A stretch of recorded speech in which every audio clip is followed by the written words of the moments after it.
Washington Journal continues. We want to welcome back to the table Senator John Barrasso, Republican of Wyoming, the chairman of the Republican Policy Committee, member of the leadership, and former orthopedic surgeon. Thank you, sir, for talking to our viewers. Thanks for having me back. So let's get your reaction to all the headlines in the papers, front pages, about the numbers, the number of people who enrolled in the federal healthcare exchange. What's your reaction? Shockingly low. The number of people across the country who were able to register in the president's federal exchange is kind of fewer than we have on a good weekend at a University of Wyoming football game at War Memorial Stadium in Laramie. The president, they've been lowballing the numbers from the beginning, and they were hoping to have 500,000 in the month of October. There are about 100,000, and the real problem, of course, is the fact that over 4 million people have gotten letters canceling their insurance. The president has made his promise: if you like what you have, you can keep it, period. No qualifiers, and now over 4 million people have gotten letters that they're lost their insurance. Republicans are going to be on the floor of the Senate today reading from those letters.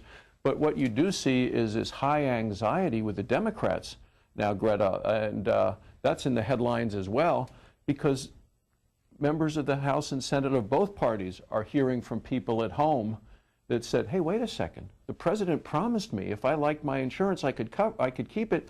And now what I'm finding is I've lost the coverage. My doctor may not be on the exchange. We don't know if we're going to be able to go to our same hospital. And I can't even go and shop on the exchange to try to buy something. Those who have been getting on, many have been saying it's a lot more expensive than they thought. Well, if Republicans are genuinely concerned about those that have lost their coverage, then should House Republicans change their language for their vote tomorrow, Keep Your Plan Act of 2013, change it from insurance companies may continue with those current plans to must continue to cover those people who have lost their plans? Well, I don't believe the president wants that to happen either, because the president's whole plan, the funding of the health care law, is based on making, by law, mandating a lot of healthy young people buy insurance more than they need, more than they want, more than they'll ever use, more than they can afford, making them buy that to cover older, less healthy individuals. So I'm not sure the president even supports that. I want to make the president's words the truth, which were the fact that if you like what you have, you can keep it. Those are the issues that we're facing right now as a nation, and the president, I think, has to come to grips with the fact that he was elected based on competence as well as trust. And now a majority of the people believe that he actually intentionally deceived them with his pledge, and they're also seeing massive incompetence and mismanagement by this administration. The president keeps talking about his team. This is a team that fumbles the ball, trips over themselves, and really ought to be sent back to the minor leagues. As a former doctor and somebody that's looked into this this law and health insurance, do you believe that insurance companies, if House Republicans pass this legislation, are really going to pick up those people that they dropped? I think they'd like to. They have to comply with the laws. The law is out there, and it's a matter of what can you actually do to allow them to do that, to allow people to buy the insurance that they like, that they've canceled. You know, these companies have known for a long time that they were going to have to cancel this. We went to the Senate floor 3 years ago as Republicans and said, Mr. President, look at the law that we passed. Look at the regulations that have come out. People are not going to be able to keep their, and we actually had a vote on it on the Senate floor to allow people to keep the coverage 3 years ago, before the insurance companies had to change all of their plans. And every Democrat in lockstep, Greta, regrettably, voted against it. Otherwise, we wouldn't be in this fix we are today. But every one of those Democrats who today is running for cover, and I understand why, because they're hearing from very angry constituents at home. They had a chance 3 years ago, and they said, no, the president said none of this would happen. They believed him rather than believing what was written in the Federal Register. So if the president comes up with an administrative fix for those people that lost their coverage, you would support that? If the president says, I'm behind Senator Mary Landrieu's legislation that would mandate these insurance companies pick up those people that coverage was lost, you're a yes vote on that? You make an interesting thing about the, quote, administrative fix. The president has continued to ignore this law anytime he's found it convenient to do so. The president kind of tried in a sly way right over the 4th of July break last time, while people were paying attention to other things, said, well, we're not going to put forth the mandate that employers provide insurance this year. He just said, we're going to just push that off for a year. At one point, he said, we're not going to verify if people actually make how much money they say they make. So we're just going to send out all of these subsidies to people. Forget about what the law says. Pay no attention. You know, the president ought to respect the law that he had passed, that he made promises on. And for any kind of change, he ought to come to Congress and ask for changes. Today, I think the Wall Street Journal and New York Times says the president is open to changes. He ought to come to Congress with those and not just do more waivers, which he's done for unions, waivers that he's done for business, waivers that he's even done for members of Congress. It's wrong, and people understand that, which is why this health care law is even more unpopular today than it was when it was passed. We'll go to Ron, waiting to talk to you from Bradenton, Florida, Democratic caller. Hi, Ron. Good morning, sir. Hi, Ron. As a vet, I will take a small lie from this president, then a big lie from my previous president that took us into 2 wars that were lied about totally and completely from day one, that were taken and unfunded on a credit card that we are going to be paying for, which we could have been paying for with this health care. I heard an apology from my president now, and my war president, I never heard an apology from him, his vice president, his defense secretary, or from anybody else that lied about weapons of mass destruction, or where I think $8 billion went at one time. You're too worried about $600 million about a website. Nobody's checked into this $8 billion that flew away. I would rather have health care and save American lives here at home than send friends and relatives over there to die for a lie. I would rather have an apology at home for a misstatement for 5% of the country than ruin the whole country over a complete lie that was. All right, Senator. Well, Ron, first, thank you for your service to our country. Monday was Veterans Day. My dad was a veteran of World War II. He was in the Battle of the Bulge. My wife, Bobby's dad, was in World War II as well as in Korea. We honor all of our veterans and are very grateful for your service. We had services all around the state of Wyoming, which is an incredibly patriotic state with high numbers of those who serve. And once again, this year on Thanksgiving, I'll be with our troops overseas, thanking them for the incredible commitment that they continue to make to keep all of us safe and free. And I want to thank you for that service as well. You talked about the president apologizing. The president did so in an interview. Was that enough? Well, I don't think it solves the problem for the 4 million individuals who have gotten letters of rejection, that they no longer have their insurance. The question is, what's he going to do about it? You know, even the latest poll said that people don't believe that it was a sincere apology. They believe it was done for political purposes. We want real solutions. I'm a doctor. I know that the healthcare system was broken and we needed to deal with healthcare reform. Neither party has done a good job of that. I think that should have been addressed prior to this, and I saw that. It's one of the reasons I got involved, first as a state senator and then as a U.S. senator, so we could deal with helping people get the care they need from a doctor they choose at lower cost. That's why so many people wanted to do health care reform, was because of the cost. And the president didn't actually focus on that. He focused on covering more people, and we still know that under his plan, even 10 years from now, 30 million people won't have coverage, and the president keeps using the word coverage, which, Greta, isn't the same as care.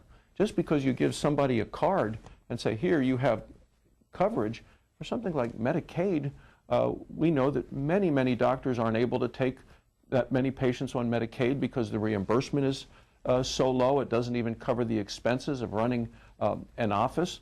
So I really want to focus on care and the cost of care and high quality care, not empty coverage, which is what a lot of people are getting from the president. Freelancer tweets in this: Senator Barrasso, how many insurance corporations drop policies every year anyway? And why should these corporations not pay if loss had nothing to do with the Affordable Care Act? Well, companies change products, what they sell year after year. I saw that when I was in the Wyoming State Senate. No one can actually make a company sell something, but companies can vote with their feet and say, we're out of this business. And we've seen that happen, and I think more have happened as a result of the regulations and the increasing mandates that are coming out of the healthcare law. But the problem is that people who have what they like are losing that. I mean, I have a letter from a lady in Newcastle, Wyoming, and we're going to go to the floor of the Senate, and I hope people will stay tuned to C-SPAN and C-SPAN 2 at 9:40. And as each senator, or the Republican senators, are going with letters, this is a rancher. She says, we're ranchers. We buy our own health insurance. Currently, we pay $650 a month for an 80-20 policy. There, she pays 20% with a $3,500 deductible. Our maximum family out-of-pocket expense, they have that. She said, we don't carry maternity insurance as we have completed our family. She said, I'm 45 years old and I've had a hysterectomy. Now, she's now found that her policy has been canceled, and the reason is because she doesn't have, it doesn't include what the president mandates in insurance policy, maternity coverage. She said, I don't need that. We completed our family, I've had a hysterectomy. But she still needs to pay for that, so the rates for a comparable policy, for which she's now paying $650 a month, are going to be $1,300 to $1,600 a month. She said, we can't afford that. They pay their own bills, they're a ranching family, hard-working family in Wyoming, and because of the law, she can't really buy the insurance that she wants or needs that's right for her family. She has to buy something that the president, who thinks he may be smarter than this ranch lady, what he says she needs to buy, not what she needs to buy for herself. We'll go to our line for Republicans. Steve in Cincinnati. Senator, there's overwhelming evidence that proves that building number 7 was brought down with explosives on 9/11. This isn't about politics. It's about facing scientific reality and finding out what really happened. Would you support a new investigation of Building 7's destruction on 9/11? I'm not exactly sure what he. Well, let me give you a little context here. There's a group out there that doesn't believe that the government did an adequate job investigating what really happened on 9/11, and they are organized. They call into shows like ours, expressing their First Amendment right, democracy, and challenging members of Congress like yourself to answer the investigation. Do you think it was thorough enough? Oh, the 9/11? 9/11 investigation. Yes. Okay, move on. Fred, Spring, Texas, independent caller. Yes, good morning, Senator. Good morning. I'm independent because I like to view things through a lens where, obviously, if I disagree with some Republican policies, I can do it. If I disagree with some Democratic policies, I can do the same. But one of the questions I have on this whole rollout and the technology involved was that I was the manager of acquisitions of products and services for a large corporation for years, and I just don't understand the government, in this case, I guess the Democrats, going ahead without a process of selecting a technological firm that was going to roll out one of the biggest programs in the history of the country. I understand that there were 10 companies that were pre-qualified, that the Democrats selected their top one, which was CGI out of Canada. If CGI was the top pick, I'd like to know who the other 9 were, because CGI sure messed it up bad.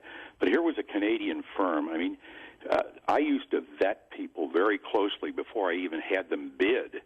And then even after they bid and they won the bid, I would vet the process even closer.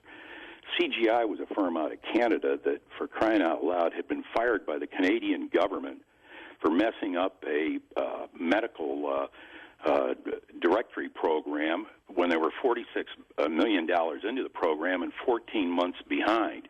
That would have disqualified them immediately for me, as far as I was concerned. But evidently it didn't.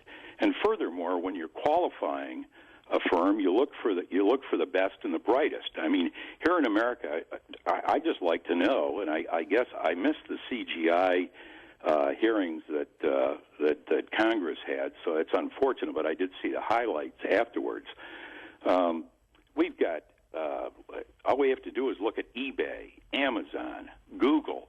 All of these are huge companies that went through a process and have great technological knowledge as to who set up their websites. I don't even know if they were contacted, but I just wonder if you have any other background on this, and I'll listen off the air. Thank you. Well, no, thank you for your call. There actually have been additional reports about the ties between this company and members of the administration at the White House.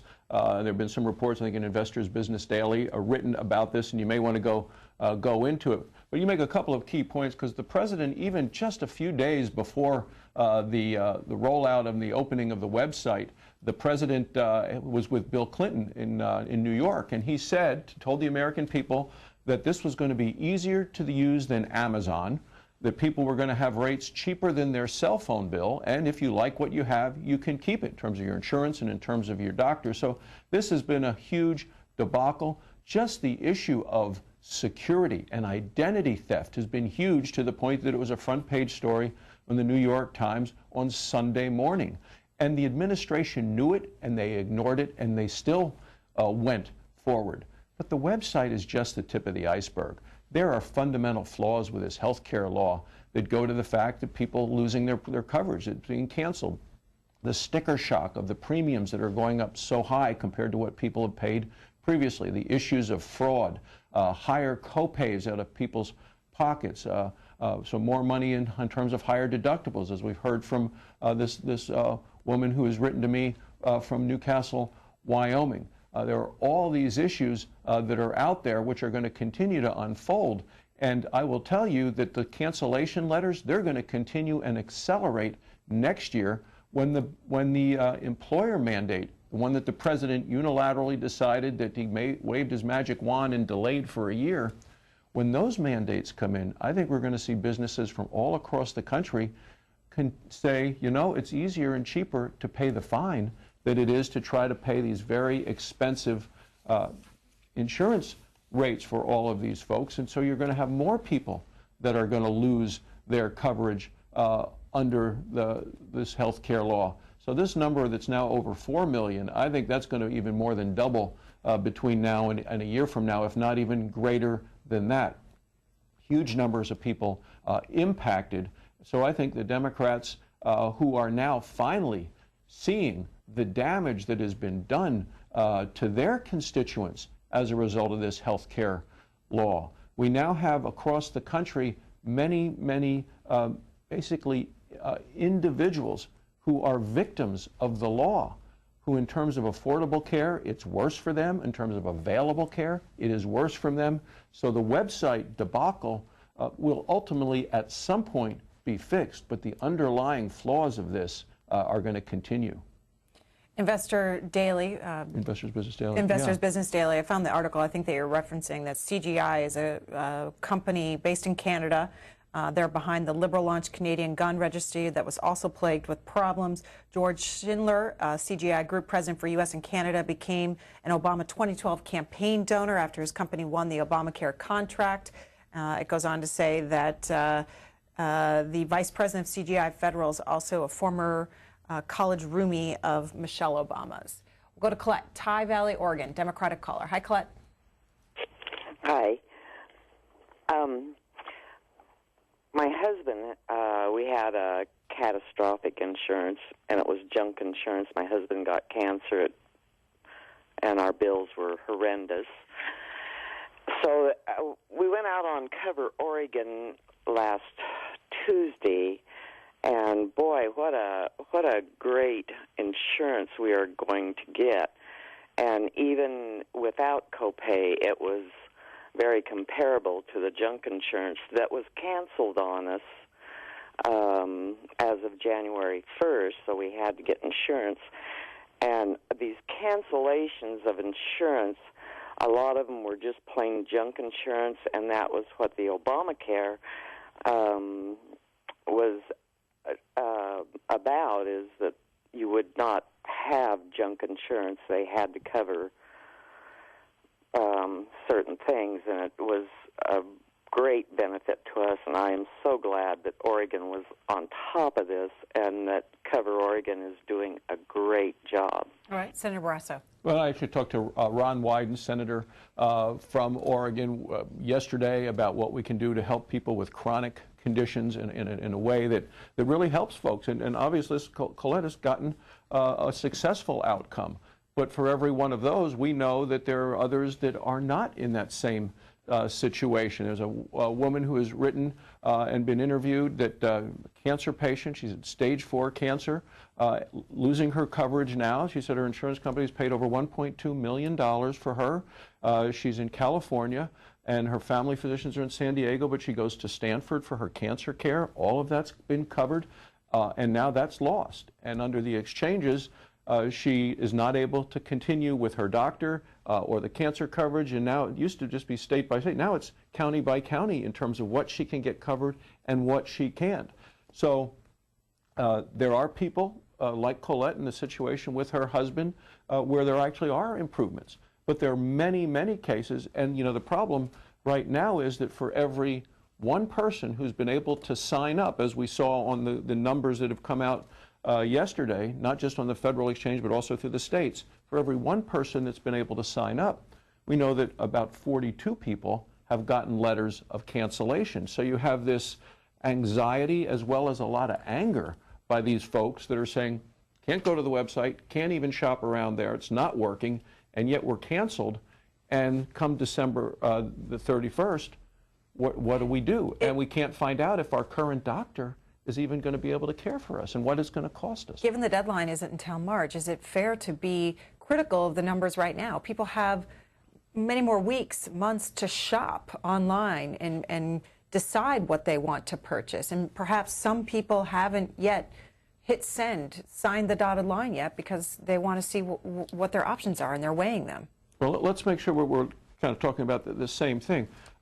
It's the March issue has to do with when people will be penalized.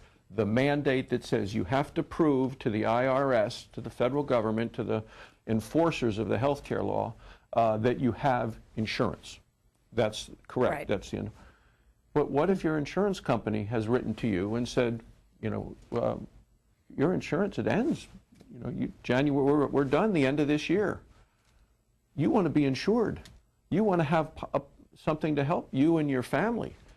So you're not worried about the fact, because you want to be insured, you're not worried about the fact that, did you have to pay the fine or not come April 1st? You want insurance now. And I will tell you as a doctor, and having talked to doctors around the country, people that are getting these notices that they're going to lose insurance, that they have the doctor they like in a hospital they like, there is an onslaught of patients calling doctors now to say, that shoulder pain or the knee pain or that hip pain, I better get it cared for now when I actually have insurance with a doctor I like, that I know it's going to get covered, I know what my deductibles are going to be, because they're not worried about a $95 fine. They're worried about finding insurance that they can afford. And that, to me, is a bigger threat to the health and the concern and the anxiety of people all across the country. A tweet here from one of our viewers. How many people do you represent that are uninsured? Well, in Wyoming, as a state senator and as a doctor, we work closely to lower those numbers with a high-risk pool. So we want to take care of folks. And in Wyoming, people get care. The issue is, how do you deal with the uninsured, and how do you lower insurance premiums in ways that people can get insurance? But insurance isn't the same, coverage isn't the same as care. And the president continues to interchange those words. But just giving folks Medicaid cards, which was the president's plan, doesn't mean they're actually going to get across the country the kind of quality care that you would like for all Americans. Here's a story from November 2011 about the health insurance law going into effect, and it says that the law will halve the number of uninsured in Wyoming between now and 2016. Wyoming currently, at that point, 83,000 uninsured residents, or about 15% of the population. Let's hear from Mark in Louisville, Kentucky, Republican caller. Hi, Mark. Hey, how you doing? Thanks for taking my call. My opinion on this is quite bizarre. My son has insurance. I'm on disability. And I'm really feeling sorry for the people that are getting their insurance taken away from them. And it's all going to come back. All the insurance companies, they're not going to want to take the fall for this. It's going towards the doctors and the insurance companies. The other insurance companies, they're not. Does the president really think that the insurance companies are going to take a loss like that? You know, I mean, they're not going to take a loss like that. Neither is a doctor that goes to school for years. Senator? You actually try to lower the cost of care for people so more people can buy insurance. And the issue of, you say you're in disability, you know, I worry about people with pre-existing conditions. My wife's a breast cancer survivor. She's had 3 operations, been through 2 full rounds of chemotherapy. So, you know, as a doctor as well as a husband, I know the impact of pre-existing conditions on people. And we have to have a solution for folks with pre-existing conditions. In Wyoming, we had a high-risk pool where there was subsidy to help with those insurance premiums, and people with pre-existing conditions also do pay a higher rate. So you have the combination of the patient contribution as well as government contribution. But with the health care law we have now, where with what's called the community rating, and how they do this, is that the youngest, healthiest, most fit individual, they can only be charged a third of at the most, of what the older, sicker individual would be charged. And as a result, the only way this works is if they make a lot of healthy young people pay more than they would normally have to pay for the same product, and buy a lot more insurance than they would ever need or use or want to pay for the older, sicker folks. And I just think that the plans like we had in Wyoming and many states had to deal with people with pre-existing conditions is a better way to go. Elson sends in this email. She would like to point out that I don't get to buy what is right for my family. I am forced to use what my husband's company thinks is right or do without health insurance. What a choice that is. This is the reason why it would be better in a perfect world. I think you should have portability and people make their own decisions on insurance. And one of the better ways to do that is to, with each of those people at work, to have choices. But you know, there's a tax differential in the way people are treated where they get insurance, whether they get it through work or buy it individually. So, I mean, I have a whole framework of different things that we could do much better in a step-by-step way rather than this massive government approach. And one of those is to level the playing field so that people like Allison, if they decide to buy their insurance and not get it through work, but get it individually, that they would be treated fairly and have the same tax advantages that people get if they get their insurance through work. So there are absolutely good solutions to a lot of these problems that I think the president has made worse through this massive 2,700-page bill with, 20,000 pages of regulations. Alan is an independent in Whitehall, Arkansas. Thanks for taking my call. Now, let's start this thing at the beginning. Here's my opinion. Before Barack Obama, the president, could even sit down in the Oval Office, the Republican Party made it very clear that they weren't going to work with this president on anything. So much, at one point, they were called the party of no. They said no to everything, health care, the whole 9 yards. Now, I am really for criticism, but I'm for positive criticism, not destructive criticism. If the Republicans really want to make things work, why don't they say to the president or to the White House or whomever, let's put some amendments in place to make this thing work. Since we all agree that everybody in the country needs health insurance, why don't we put forth some amendments to make this thing work? See, and then when they shut the government down, they never articulate how much and how many people were affected health-wise, hospitals, veterans, people in all kinds of sick situations that it costs. I want to hear him articulate how much it costs the government for the time that they shut the government down. Okay, Alan. Well, I would say that we had a roundtable discussion at the White House about 3 years ago or so, of which I was a participant, along with the president, where we were supposed to have those discussions, and we came forward with a number of different proposals. The president rejected all of them. On the floor of the Senate, we came forth with, can't tell you how many amendments, but dozens and dozens of amendments, perhaps more than that, and in the committees, and the president and the Democrats rejected all of them. Those were things that were actually aimed from the standpoint of a doctor to help people get more care, a more affordable care, available care, and done that was actually patient-centered care rather than government-centered care.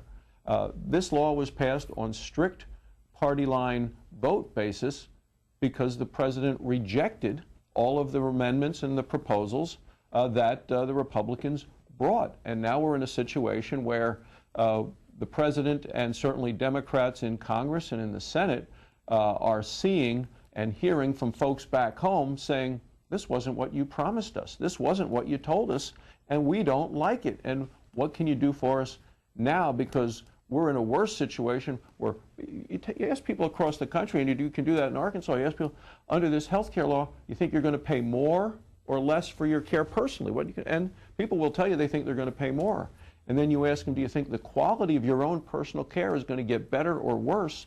They think it's going to get worse. And nobody wants to pay more and get less, but that's what people all across the country are now seeing with the health care law, which is why the Democrats are in this state of high anxiety. Paul's next, a Republican in Lansdale, Pennsylvania. Hi, thanks.